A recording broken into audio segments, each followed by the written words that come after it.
আজকে ক্লাস 7-এর কবিতা মনে রে আজ ছন্দে শুধু কান রাখো। ছন্দে শুধু কান রাখো অজিত দত্তের লেখা। অজিত দত্ত হচ্ছেন জন্ম 1907 খ্রিস্টাব্দে। জন্ম 1907 খ্রিস্টাব্দে ঢাকা বিক্রমপুরে। 30-40 দশকের আধুনিক বাংলা কবিতার একজন বিশিষ্ট কবি। বন্ধু বুদ্ধদেব বসুর সঙ্গে তরুণ বয়সেই সম্পাদনা করেন প্রগতি পত্রিকা। কল্লোল সাহিত্য গোষ্ঠীর অন্যতম লেখক অজিত কবিতা পত্রিকার সূচনা থেকেই ছিলেন। তার বিখ্যাত কাব্যগ্রন্থ কুসুমের মাস, পাতাল কন্যা, নষ্ট চাঁদ,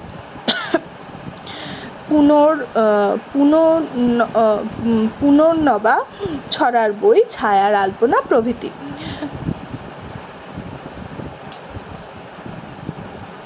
আচ্ছা, এখানে 30-40-এর দশক মানে 1930 থেকে 1940-এর সময় আধুনিক সাহিত্যের আধুনিক বাংলা কবিতার বিশিষ্ট কবি ছিলেন। কল্লোল কবিতা, কল্লোল যুগ বলতে কল্লোল সাহিত্য গোষ্ঠী, কল্লোল পত্রিকা প্রকাশিত হতো এবং কল্লোল সাহিত্য গোষ্ঠী নতুন ধরনের কবিতা নিয়ে গবেষণা এক প্রকার। তারা কবিতা নিয়ে নানা রকম পরীক্ষা নিরীক্ষা করতেন এই সাহিত্য গোষ্ঠীর কবিরা, তাই এদেরকে কল্লোল সাহিত্য গোষ্ঠী। বাংলা সাহিত্যের ইতিহাসে কল্লোল যুগের একটা মাহাত্ম্য রয়েছে, বহু অবদান রয়েছে। পরবর্তীকালে বড় হলে আরও এই বিষয় নিয়ে পড়তে থাকলে তখন বুঝতে পারবে। আচ্ছা, ছন্দে শুধু কান রাখো অজিত দত্ত। মন্দ কথায় কান দিও না, মন্দ কথায় মন দিও না, ছন্দে শুধু কান রাখো। দ্বন্দ্ব ভুলে মন না দিলে ছন্দ শোনা যায় না কো। ছন্দ আছে ঝড় বাদলে, ছন্দ আছে জ্যোৎস্নাতে, দিন দুপুরে পাখির ডাকে, ঝিঝির ডাকে ঘোর রাতে। নদীর স্রোতে ছন্দ যদি নদীর স্রোতের ছন্দ যদি মনের মাঝে শুনতে পাও, দেখবে তখন তেমন ছড়া কেউ লেখেনি আর কোথাও।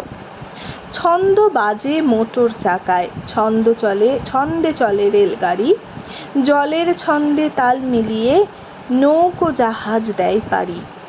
ছন্দে চলে ঘড়ির কাঁটা, ছন্দে বাঁধা রাত্রি দিন, কান পেতে যা শুনতে পাবে কিচ্ছুটি নয় ছন্দহীন।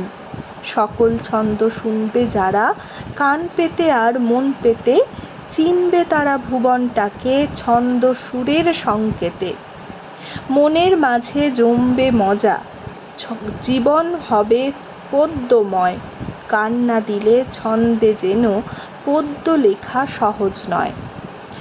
ছন্দ, এই যে কবিতার একরকম ছন্দ, গানের একরকম ছন্দ, কথা বলার মধ্যেও কিন্তু একরকম ছন্দ আছে। ধরো কেউ কথা বলতে বলতে এরকমভাবে কথা বলছে যে কেউ গল্প বলছে, কোনো এক সময় একটা রাখাল ছিল, সে একটা মাঠের মধ্যে তার পালিত গরুগুলোকে চড়াতে গেল। ধরো কেউ এইভাবে বলছে, কেউ বলছে কোনো এক সময় একটা রাখাল ছিল, সে একটা মাঠের মধ্যে, তারপর আর বলছে না, অনেকক্ষণ পর বলছে। এই যে সময়ের যে ব্যবধান, একটা শব্দ থেকে আরেকটা শব্দের যে উচ্চারণ করার সময়ের যে ব্যবধান, এটাও তো একটা ছন্দ। তাই ছন্দ সর্বত্র রয়েছে, ছন্দেই যেন আমরা সবাই চলছি, ছন্দেই যেন আমাদের এই মনটা থাকে। ছন্দ সুরেলা একটা বিষয়, ছন্দ আমাদের ভালো লাগে। কেউ যদি ছন্দের মাধ্যমে কথা বলে, তার নিজস্ব একটা যেটাকে বলা হয় যে কথা বলার ধরন, সেটাও তো একটা ছন্দের মধ্যে আবর্তিত হয়। তাই কবি বলছেন, মন্দ কথায় মন দিও না, ছন্দে শুধু কান রাখো। কারোর মন্দ কথায় কান দিও না।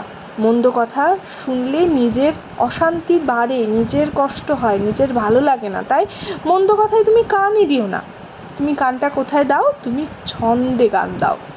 তুমি প্রকৃতির বিভিন্ন জিনিসের মধ্যে বিভিন্ন প্রাকৃতিক ছন্দ তুমি খুঁজে বের করো, তুমি আবিষ্কার করো তোমার মধ্যে সেগুলো, এবং সেইগুলোকে তুমি কান দিয়ে শোনো, সেইগুলোকে উপলব্ধি করো। কান রাখো মানে উপলব্ধি করো।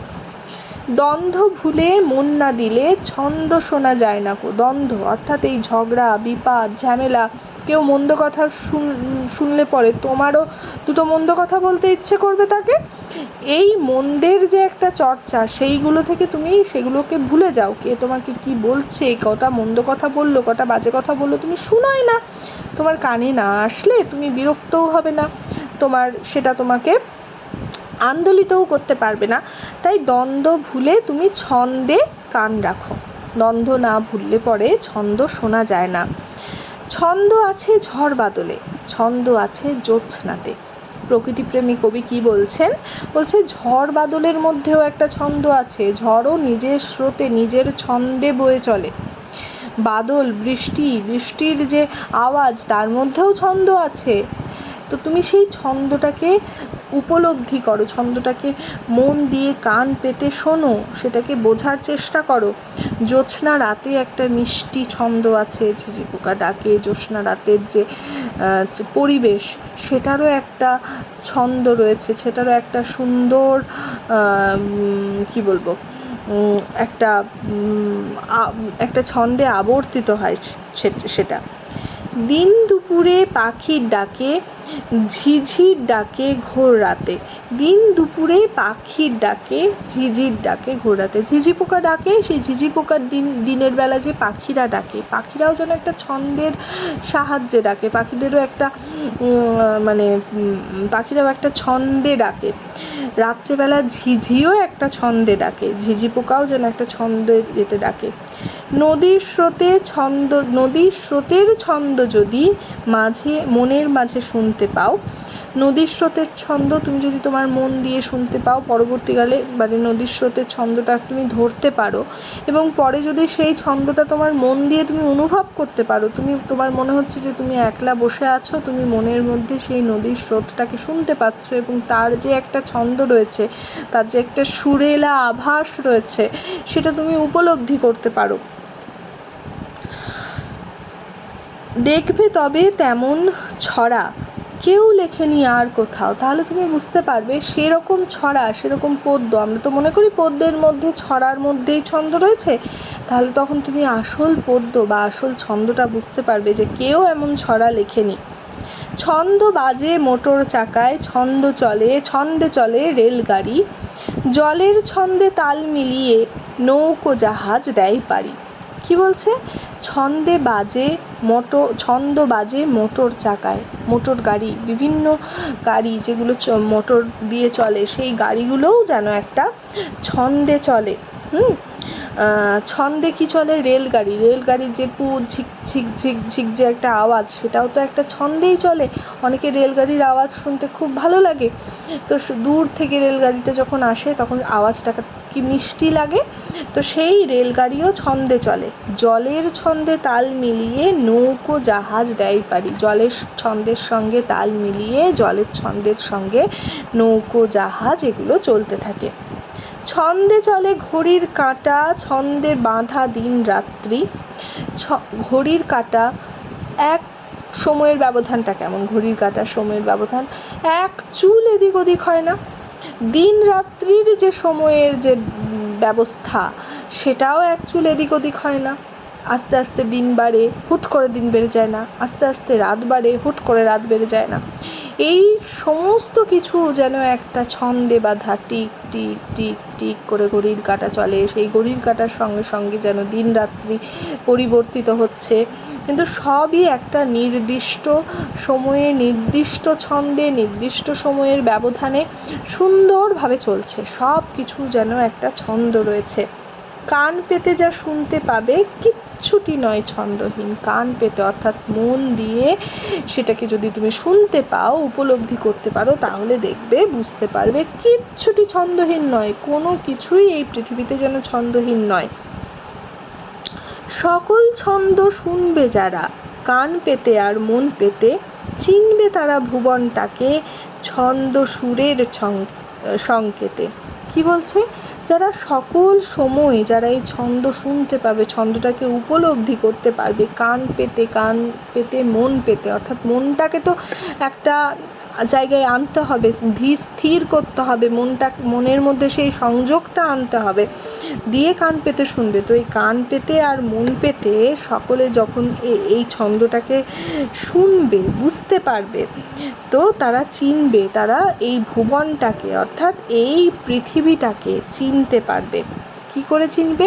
ছন্দ আর সুরের যে একটা সংকেত আছে, ছন্দের সঙ্গেই সুর সংযুক্ত, তো সেই সংকেতটা যারা চিনতে পারবে, মনের মাঝে জমবে মজা, জীবন হবে পদ্যময়। তখন তাদের মনের মধ্যে আনন্দ হবে, তারা বেঁচে থাকার আনন্দটা খুঁজে পাবে, তাদের জীবনটা পদ্যময়, অর্থাৎ জীবনটা মানে ছন্দে ভরে উঠবে, জীবনটা আরও সুন্দর হবে, সুরে ছন্দে যেন জীবনটা ঝলমলিয়ে উঠবে।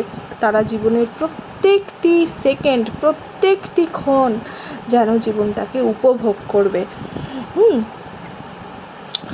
কান না দিলে ছন্দে যেন পদ্য লেখা সহজ নয়। যারা এই ছন্দের মজাটা পাবে, যাদের এই জীবনটা ছন্দময় হবে, তারাই জীবনটাকে উপভোগ করবে।